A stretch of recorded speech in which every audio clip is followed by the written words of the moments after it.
Ma'am, since sinabi niyo po na hindi niyo nagugustuhan po yung pamamalakad ngayon ni PBBM, kung irarank niyo po in a scale of 1 to 10, 10 is the highest, ilan po ang rate niyo sa performance po ni PBBM?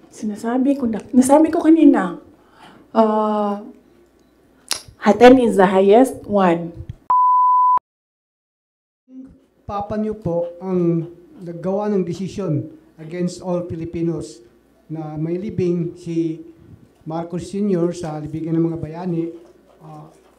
Ano na po ang nangyari ngayon? Nakalimutan na po ba ng nakaupo ngayon? Maraming salamat po. Hindi ko alam. Pero isang beses sinabihan ko talaga si Senator Amy. Sabi ko sa kanya, kung hindi kayo tumigil, huhukayin ko yung tatay ninyo. Itatapon ko siya sa West Philippine Sea. Sinabihan ko si Senator Amy. One of these days, pupunta ako dun, kukunin ko yung katawan ng tatay nyo, tapon ko yan dun sa West Philippine Sea. I don't think sumagot siya. Hindi ko maalala. Nandun pa yun sa group chat. Merong mga nakakita. May ibang tao. Pero Senator Amy naman, kilala niyo naman siya, di ba? Diretso yun magsalita. Hindi din yan, hindi siya, she's I believe, a sincere person. Saan na tayo? Yes, sir. Can you substantiate your claim na hindi marunong maging presidente?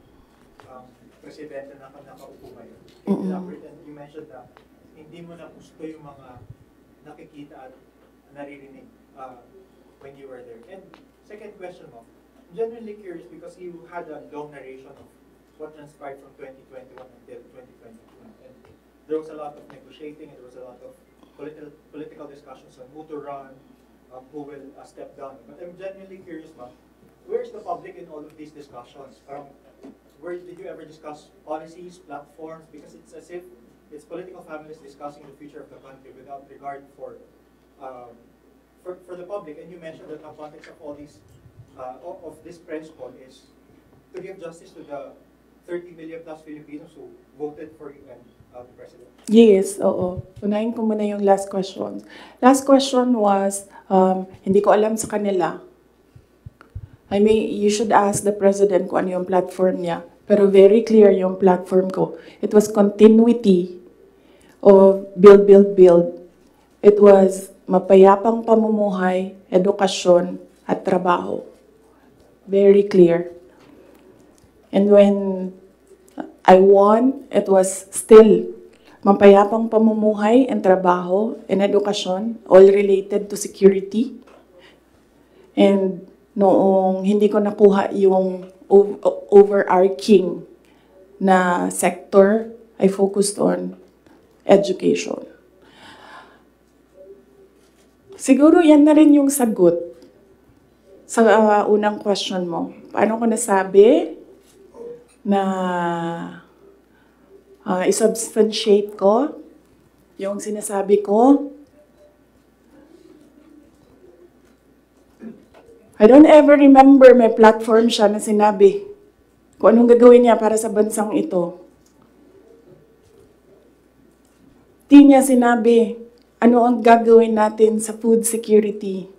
Wala siyang sinabi kung anong gagawin natin sa inflation na darating. Kasi alam naman natin na at the time na darating yun eh. Kasi nakikita na, na-forecast na siya. So, yan yung pagsasubstantiate ko sa sinabi mo. I don't ever remember, may plataforma siya, I don't ever remember him discussing kung ano ang gagawin sa problema ngayon. Alam niyo noon, pag pumupunta ko sa 7-Eleven, expensive yan na tindahan, di ba? Ay, sorry, 7-Eleven. Pero yes, expensive sila. Kasi, ano sila, go-to. Mabilis ka makabili, nandun yung kailangan mo. 1,500 ko noon. Bili na ako ng corned beef, bili na ako ng tinapay, bili na ako ng kung ano-ano. Ngayon, ang 1,500 ko, tsokolate na lang ang mabili ko. Tsaka ice cream. Wala na ang corned beef, wala na ang tinapay. So, Kung pwede sa conversation, Yes. Senator Marcos happened, yung sinabi mo na itatapon yung Just a very quick follow-up. When Oo. did the conversation happen between you and Senator Amy na you mentioned natatapon hindi kasi conversation yun eh, group chat yun. Tapos, noong banat sila ng banat, sinabihan ko na talaga siya. Sabi ko, one of these days, huhukayin ko talaga yan. Tatapon ko yun sa West Philippine Sea, yan tatay ninyo. Okay, so, pwede tumuloy na muna tayo, ha? Kasi gutom na ako. Ma'am, Ma'am, Oh, Kelly Cordero po from Bongo Radio. Ma'am, sinabi niyo po na hindi niyo nagugustuhan po yung pamamalakad ngayon ni PBBM. Kung irarank niyo po, in a scale of 1 to 10, 10 is the highest, ilan po ang rate niyo sa performance po ni PBBM? nasabi ko kanina, 10 is the highest, 1 lang ang rating niya. Sabi ko na kanina, di ba, kung kayo gusto niyo, wala man akong problema. Huwag niyo na lang ako isali. Ako, hanggang number 2 lang ako. Walang number 1 ang Pilipinas ngayon. Kung meron man, ang daming number 1, iba-ibang direksyon sila. Bonds follow-up? Ma'am, follow-up lang po. Since you mentioned na President Ferdinand Marcos, you don't remember at all him discussing with you kung ano yung platform niya when he run for the presidency. Pero kayo po ba, did you insist na parang sa part ninyo, this is what you want for the country? Yes. As Yes. running mate? Oo. Sa kanya or sa tao? Sa kanya po, nung nagdi-discuss kayo na dapat po may plataforma tayo. Kasi naman, di ba, ang expectation mo, pag tumakbo yung tao, meron siyang sinasabi na gagawin niya. And, pasensya na. Pero nung nakaupo ako doon at the time, di ako nakikinig sa kanya. Ang naririnig ko lang, sama-sama tayong babangon muli. Apparently, yun lang yung naririnig ko. And when you say, sama-sama tayong babangon muli, you will do something to make this country the best that it can be. Kasi sama-sama tayong babangon muli, di ba? So, ibig sabihin, walang maiiwan. But apparently, madami ang naiiwan ngayon. Yun lang naririnig ko noon. Ang mali ko ata is nag-assume ako na when you say, sama-sama tayong babangon muli, gagawa ka ng mga bagay para sa bayan at para sa taong bayan. Nag-assume ako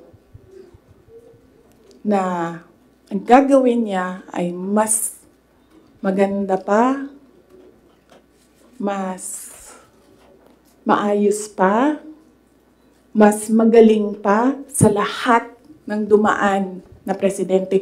Sir, ako din kaganyan sa'yo. Tapusin na natin ito. Otherwise, hindi tayo matapos ngayon. Babalik tayo bukas, Sabado. Ma'am, ikaw lang yun at ako, ma'am. Sila, they want a weekend, ma'am.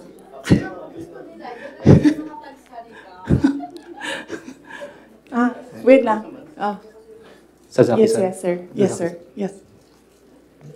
Balikan ko lang po yung sa political reconciliation kuno ni President Marcos pati ni dating former Vice President Leni Robredo.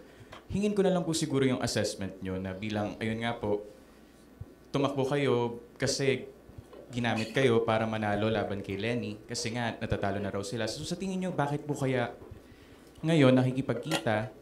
Bakit ngayon nagkakaroon ng movement towards political reconciliation habang nag-aaway kayo? Oo.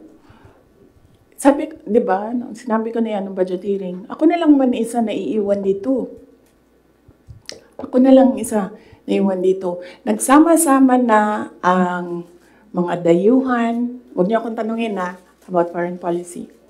Mga dayuhan, mga NPA, mga smuggler, mga drug addict, ang mga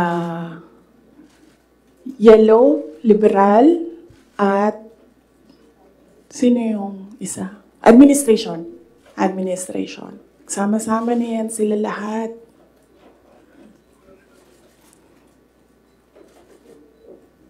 Ako lang na naiwan dito sa... Kaya nga, ito lang ang lamesa natin. Oh. Kasi ako lang mag-isa na. For what? I think, di sila ganahan siguro sa kuha. Tingalig di sila ganahan sa kuha. Nga na, maginong mga insecure.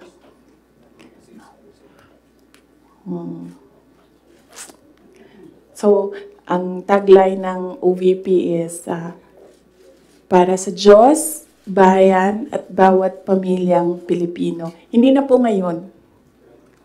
Starting today, ang tagline ng OVP is Drag Me to Hell.